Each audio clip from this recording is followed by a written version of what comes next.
just a little bit. We're going to talk real quick, not long at all. We're going to talk about worth and things like that, right?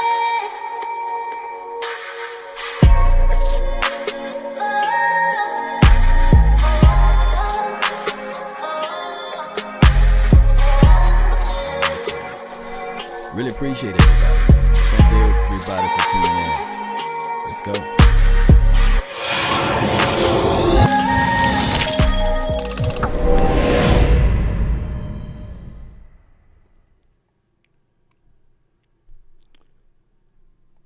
All right. Really appreciate everybody for tuning in. My name is Law Nation, LAW Nation.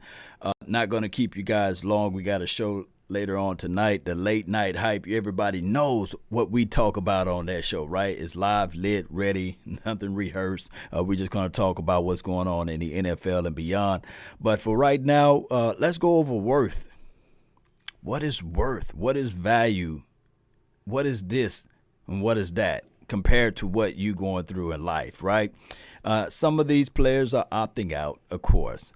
And some of the players are looking at it like, hey, this is not worth it to me. This is not my end-all, be-all as it relates to resources for my family, as it relates to time that I spend with my kids, as it relates to situationals, a process that I have to be with my grandfather or grandmother. So some people value worth of a life different from others, and some people value careers and playing opportunity different from others. And that's how this thing all unfolds. That's how all of this stuff goes. That's how everything looks like. How can we go through the worth factor? Shout out to everybody. Andrea, really appreciate you. Jonathan, thank you for tuning in. T-Mac, Q Childs, really appreciate everybody for tuning in. If you share this content, just type shared in the comment box. I'll give you a shout out from there. Really appreciate those who share this content all around the world. But what we're talking about is these players heading into the 2020 season. The level of, surety. Nobody really knows whether or not this season will start or will it not start or what have you.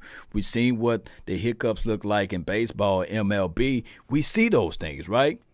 They started it off, and then all of a sudden, 14 people came down with this crazy virus situation. So it's all about how you contextualize it and how you look at things and say to yourself, is it ultimately worth it for me to go out there and play and catch it and then go out there and spread it? Or is some people that will look at it like, hey, this is everything I need to do in order to get me on the next level, to pay off my mama and daddy house, right? To buy the new car that I wanted, right? To impress a certain lady. You know, for those who out there are not going to lie to kick it. Everybody know, you get the little pocket chain, you want to impress somebody. You might want to impress the young lady, right? Appreciate you, Q, man. Thank you so much, man. Sherry King over here. Jack, what's good? What's up, everybody? Really appreciate you. Yes, this is like a midday sports report. Andrea, really appreciate you. Thank you so much for sharing this content. All right, so tonight we're going to go over a lot of things as it relates to the actual signing of players. I think we got everybody signed, right? All the way down to our 7th overall draft pick he signed. We're going to go over that as well. We're going to go over what we feel about the player rankings. Top 100. Dak Prescott is now 46th on the list of top 100s. Carson Wentz is left off for that list, I believe. I think I saw a report that Ryan Tannehill is not even on the top 100 list, right? And some people will look at validation, and everybody know that I always say validation is only good for parking. I mean, you got to go out there and earn your grain of salt. But when we start looking at these self-rankings as it relates to players supposed to being able to vote on it, I've seen one year that a player said, hey, I didn't even get the memo to vote. So now we don't even know who all voted anyway. So it's a crazy list. It's a list much to do about nothing. But on one end, for the people that are looking for validation, they would say, well, Dak Prescott have not been on that list for 2 years. Why give him the money when he's not even been voted on that list by his own peers? And then on the flip side, for this year, he's on the list. And the craziest thing of it all, I'm speaking raw facts to you guys. I hope you guys like it. I hope you can digest this information that I'm getting. But Dak Attack, I hope your kids will be okay. Yeah, they'll be attending school via Wi-Fi. Really appreciate you, Dak Attack. Hope everything is okay. Shout out to you, Sally. Really appreciate you. But now when we look at this particular list, going back to the topic at hand, now when we look at this list, they will say, well, this list is nothing to do about nothing, right? Much to do about nothing, basically. It don't count. But they will use this list and say, well, he wasn't voted on by his peers. Let that sink into your mental. So my thing is, shout out to you, Larry. Really appreciate you. And my thing is this right here. You can't have it both ways. You can't. We know what the tape says, right? Now, we as Dallas Cowboys fans, yes, we would naturally say, yes, Dak Prescott is a better quarterback than Carson Wentz. We will yell that to our lungs, blow out of our chest, because we know if the roles were reversed, we'll be looking at it like if Carson Wentz was on this particular team, we'll be like, damn, the brother can't just stay healthy. He's Sean Lee all over again, basically. Got all the potentials, but when your potentials don't meet up to what it is out on the field, it is what it is. And I go back to this right here. I know I'm going to get a lot of hate mail when I say this, but I got to say it. Luke Kuechly is a dynamic linebacker. I know he is. He's dynamic, wonderful, did all of the things when he played in the National Football League. He retired, he's gone, right? But one can argue the simple same fact that Sean Lee was just as dynamic. It's just that Sean Lee, he kept on getting hurt. So we never got a chance to see his full potentials. So therefore, you're going to look at Luke Kuechly being the better linebacker than, dare I say, a Sean Lee. And when we look at the tape of Dak Prescott and we look at the tape of Carson Wentz and we look at the coaching philosophy from one coach to the other, you can say that Doug Peterson is better than a Jason Garrett, right? So you would think that he will be able to map up a plan to get things better, right? So when we look at pass for pass, we can naturally say, yes, Dak Prescott is better than Carson Wentz. But you will hear tons and tons of people say, nah. And people who pretty much will look at this thing and say, well, man, no. But what his peers says, right? What do the people who got to study the tape, who got to face the opposition on the other side of the ball, what are they saying? Are they saying that they're more worried or more preparing themselves for Dak Prescott than, dare I say, a Carson Wentz? But it is what it is. T-Mac 1906 says that list is a joke, Law. Yes, indeed. It's a joke on one end, but people use it on the other. That's the craziest thing of it all, right? Jordan Hartman says Dak well-deserved. Yes, indeed. And this is not me trying to be a Dak apologist, right? This is me just saying the facts. Do Dak have to work on a lot of things? Yes. Dak must work on a lot of things. He must continue to improve on stepping up through his throw, not letting his lower body extremities get sloppy and lethargic. You know, I like his off-season workout conditioning because it looks like he lost a few pounds, and I like slimmer Dak. I like skinny Dak, basically, you know, opposed to the bulky Dak Prescott, just as well as I like a skinnier Ezekiel Elliott. Now, we do know that Ezekiel Elliott gained a few pounds or gained a few weight to endure the heavy beatings that the NFL demands. Of course, when you get all of those snaps last year, you got to have a little extra weight on you. Jordan said, I think Lyle Collins should make it. Yeah. I don't know whether or not he made the top 100 list or what have you. But if that's I guess the parameters that you're talking about, then yes, he should be on that list if they want to give him credit of being the best, one of the better right tackles in the NFL. But like I said, this list is designed by their peers and how they view and what they have to study. And like I said, it's subjective. You know, this list is so subjective that, like I said a few years ago, some of the players said, hey, I didn't even get the memo to vote. So how this thing is even accurate. But I do love like Keenan Allen, the wide receiver for the I guess the LA Chargers now, was saying that, hey, believe it or not, I'm the best wide receiver in the NFL. I should be viewed upon as a threat out there. I should not be ranked at the 7th position or what have you. I'm better than Mike Evans. I'm better than Michael Thomas. I'm better than a Tyreek Hill. I love those type of speaking with conviction, speaking with your heart and determination. Yes, indeed. Shout out to you.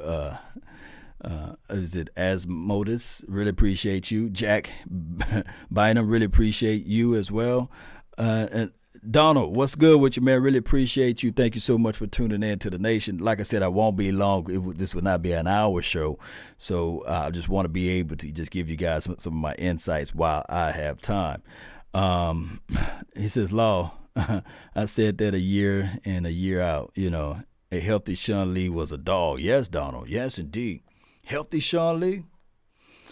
Flat out dog. I rank Dak above Carson. This is from Dose of Dion 2.0. Yeah. Yes, indeed. Now, when we look at rankings and how we rank people individually, yeah, we can say, yes, this is where we have them at. A lot of people will look at the fact if we go all the way back, all the way back, Jim Kelly was a better thrower or passer of the ball than a Troy Aikman. Now, Jim Kelly had a pass-first type of offense, right? And on top of that, he had a dynamic running back. He had good defenses put in place. He had a dynamic wide receiver. Had everything put in front of him as it relates to his skill set and what he can do out there on the field, right? We looked at all of those things. But Troy Aikman delivered better in the Super Bowl.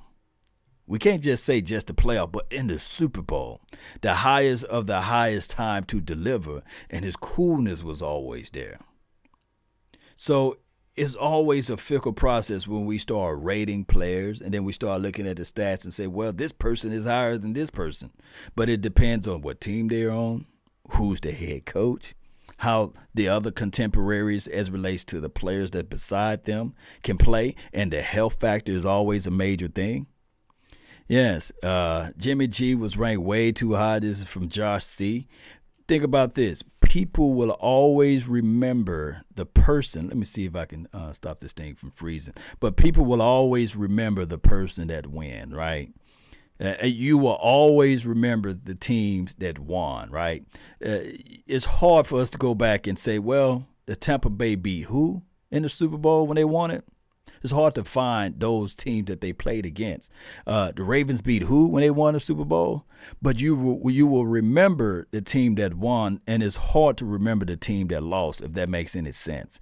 20 years from now, people will say, yeah, Pat Mahomes won the Super Bowl, but I can't remember the team that he won it against. But I remember Pat Mahomes the year they won the Super Bowl.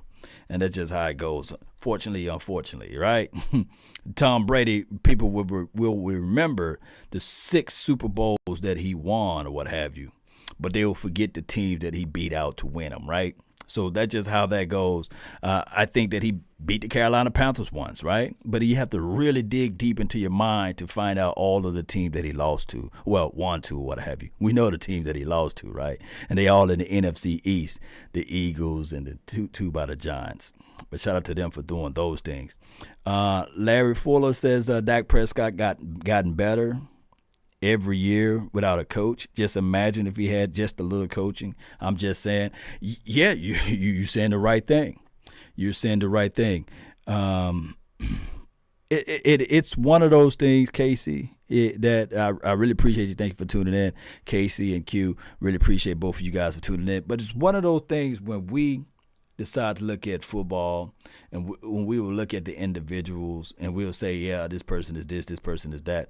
But in actuality, it's a collective team sport. Hope that cleared up some things. I know I'm a little choppy. But I ultimately wanted to just come over here to tell you guys my some most of this stuff as it relates to the Dallas Cowboys and beyond. Let me see if I can delete this. Give me a few seconds here. Bear with me. Old Murphy Law is in the building. Let's get Murphy up out of here. Yes, Murphy is getting out of here. Let me get Murphy up out of here. Give me a few more seconds. It's a little choppy. I got too many windows open. Close this one out. Yes, indeed. So tonight, just to do a refresher, we're going to talk about basically some of the things that I'm going over. We're going to talk about the rankings, the player rankings. Who you think that's ranked too high, who you think that's ranked too low, expectations of the season, the value of a player, the worth it of a situation. Do you go all in if you're a player? Now, this is just me speaking. If I'm a guy, I think it's the guy from Mississippi State. His name is Steven. He decided to opt out. He was the undrafted guy. I don't know his family situation. I don't know his family conditionings or who he watch after or look after. But this opportunity right now would be so vast that I would say to myself, and I think the caption said he just had a child or what have you. This may be his only shot. This may be his only shot at playing in the National Football League. It may be. If he can isolate himself from his family, and I'm not telling him what to do or not telling him what he should do or not telling him what could happen or what will happen in the future, because we don't know the future. We only know the past, right? We're going to predict the future, and trust me, 9 times out of 10, we won't be right about it. But I will say this with Steven. I think I'm saying his name right, the rookie from Mississippi State who opted out to play this year. This will be a situation whereas either 20 years from now, he can look back at it and say, man, I was granted an opportunity to play for the Dallas Cowboys. And I looked at the opportunity and I knew that my family, my child and my wife or baby mama, however, it was more important for me to be at home with them than to take that opportunity. Because how this life works, we getting older daily and people are fighting to get your position. So by him stepping out and sitting out for an entire year, not saying that I'm counting his money, could be a situation where he look back at it and say, man, dog, I could have been there. I could have been the guy that been wearing that number, or I could have been the guy that scored a touchdown. But we would never know because he didn't give a chance to play it. So that's how deep this situation is, and that's how he value his worth. But on the flip coin or the other side of it, there could be another player saying, hey, this is just me objectively talking about this. It could be another player to say, hey, this opportunity is so vast for me to get an opportunity to showcase my talent, to be out there on the field, to represent my family name and beyond. I'm going to take the risk and take the chances of going to playing for the Cowboys, isolate myself from my family for 6 months or what have you, and make this cheddar and see if I can make this team and be a difference maker. His circumstances is different from what the other person's circumstances is, And there are tons and plenty of undrafted wide receivers or undrafted players, regardless of what their positions are, that making hand over fist. I think Tony Romo was one of those people. Think about what Tony Romo had to sacrifice to be where he's at now. He could have took that bigger money and said, you know what? I'm going to Denver, Colorado. I'm playing for the Denver Broncos. They offer me more money. But he outweighed the situation and said to himself, I'm going to stay right where I'm at. I got a coach that I know for sure, the assistant coach, what have you at the time, got all of these records. I think in Eastern Illinois, I think they went to the same school, Sean Payton or what have you. And I knocked off all of his records. And he personally reached out to me to come play down here in Dallas. I'm going to lean on the person that reached out to me first, right? I'm going to try to see if I can earn my way to be on this team. And now Romo, for most of those that's watching, is considered a legend. Let me know how you guys feel if Romo would have been still considered a legend if he went to Denver, Colorado, or if he went to Denver. It's outweighing your worth. It's looking at both sides of the situation. Do you take the money? Do you leave the money? Do you look at the opportunity beyond or what you can see and say, okay, it's more prevalent for me to stay where I'm at? Let me know where I'm lying, Cowboy Nation. Let me know if I'm telling the falsehoods out here. Really appreciate everybody for tuning in. Opinions are just like, you know what? We all have them. This is from Donald. Yes, indeed, I agree. And that's why I say do not be convinced against those convinced against their will is of the same opinion still. Meaning that even if you have a preconceived notion of what a person is, and if you are so convinced against it, you still say, nah, I don't trust it. So that's the craziest thing of it all, too. All in a nutshell. People will always be looking at their strong truths and their livelihoods and say, okay, what my morals are is this. But the moment somebody come in and erased it with the truth or erased it with falsehood, they'd be like, nah, I'm going to stick to what I decree, right? So really appreciate everybody. Like I said, I can't stay long. I just wanted to be able to give you guys a quick talk about, the value and worth. Check in later on tonight, the late night hype. There may be some other uploads that I put out for today. But the best thing that you guys could do for the good old Law Nation would be to like this page, share this content, let a friend, neighbor, foe know where to go when they want to tune in to Cowboy Sports Talk and beyond, and share. Just share this content, let people know where to go at, when they want to, tune into this type of stuff. Be safe out there. If I offended anybody, I apologize. My words are sharp, stern, and I believe I get that from my grandfather, really. He was one of those guys. Let me just tell you this quick story before I go. He was one of those guys where if I cut my hand, I can go to my mom or my grandma and say, hey, my hand cut, I can't cut the grass, And they say, oh, Pookie. Oh, just their kids sit and tell you go in the house, here's some medicine or something. My grandfather, nah. You a man, Man, put a Band-Aid on there and get out there and cut that god dog on you. And I'm trying to be PG-13. Get out there and cut that god dog on yard, wrap your hand around that towel and cut that grass, right? And then when you finish, we're going to drive down the street and we're going to cut this other person's yard. That's the type of mentality. They don't make them type of men no more, right? When they born in the 1920s, those type of people, they don't make those people anymore, right? Strong, I mean, get stung by a bee, pull the needle out and just keep moving, They don't make those type of people no more, right? Those built tough, strong mans, right? He says never grab a man's hand soft, right? Put a strong grip on it, after you grab my granddaddy hand, he hey, with a second grade education, man, or a little less than that, man, the man was wise, but he would squeeze the hell out of your hand. But that's all the time that I have for this beautiful day. You guys be safe and hit that like button, share this content again, and remember, you're listening to nothing but the best. Let's listen to some music on the way out. Please give me some fire if you can, Cowboy Nation. Give me some fire. Where my music at? Really appreciate everybody for tuning in. Yeah, here we go. Hey, we out.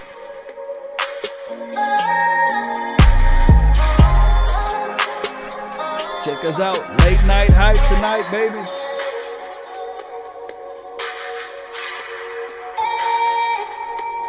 Give me some fire, baby.